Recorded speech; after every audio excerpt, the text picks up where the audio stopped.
stock and calling its revolution dead, as many of those big names that were highlighted had come down significantly from their highs, although they were well above their lows. Now, there was a general feeling, though, that it was time to do a post-mortem on the movement. For many, it was also time to say, I told you so.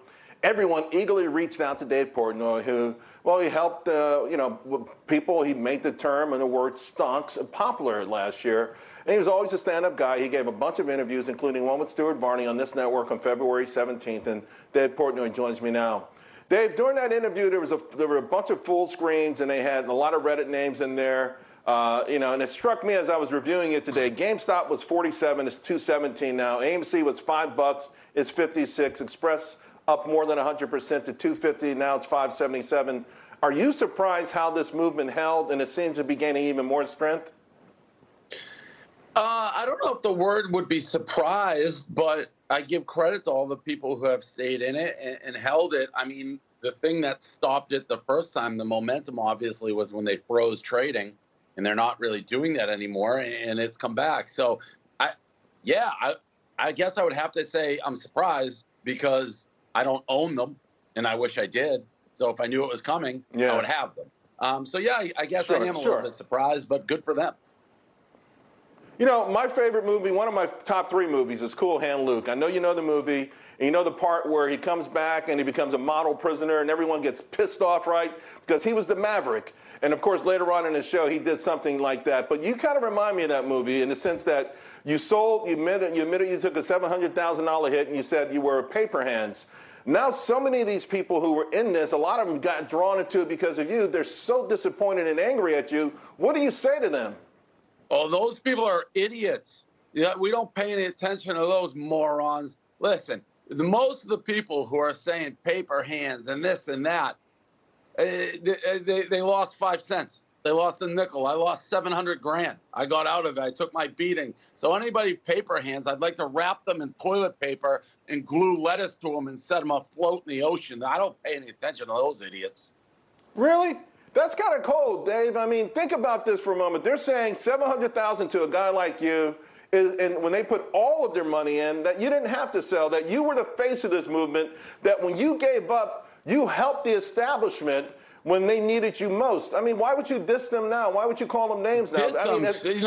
Charles, you're being a naive fool. These people, these are Twitter eggs that you're listening to.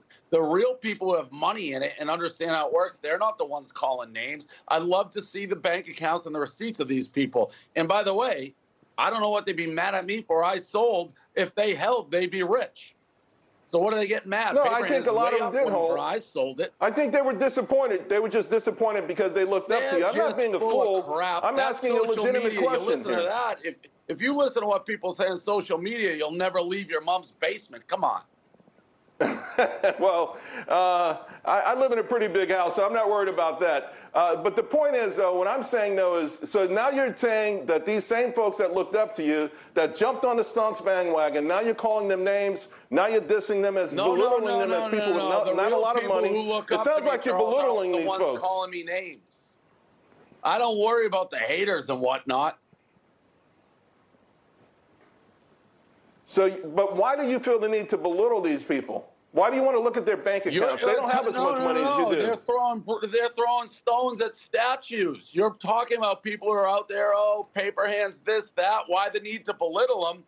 Who's belittling who? I wouldn't know they existed if they weren't tweeting at me and you. Yeah, but you could be the bigger man in this particular place. Can you see where they had a lot of faith in you? I'll come at you. You're asking me about a segment of people who live to stir the pot, and I'm surprised you're falling for it. Show me the receipts. I'm not falling for anything. The bottom line, here's the thing. Here's the thing. Talking about, Charles, can show me their trades. When I traded it, they followed suit or whatever, and they have more than 5 cents in it, then I'll apologize. All right, well, I think you're going to owe a lot of people an apology. Not that they sold when you sold, because they're saying that you were paper hands and they're diamond hands, but you didn't live up to what you were saying, that you helped create a movement, and at the first sign of danger, you were the one who blinked. And that's why they lost respect for you. They closed trading, Charles. I didn't know they could do that. Do your research and see the sequence of events. I didn't start it. I joined it. If you watch my show, I actually have chronicled this better than anyone else and why it was wrong for Robinhood. How is that why it was wrong for Robinhood to close trading. Because not everyone sold AMC at $5. Well, then some people rich held and on they to wouldn't it. be complaining, would they?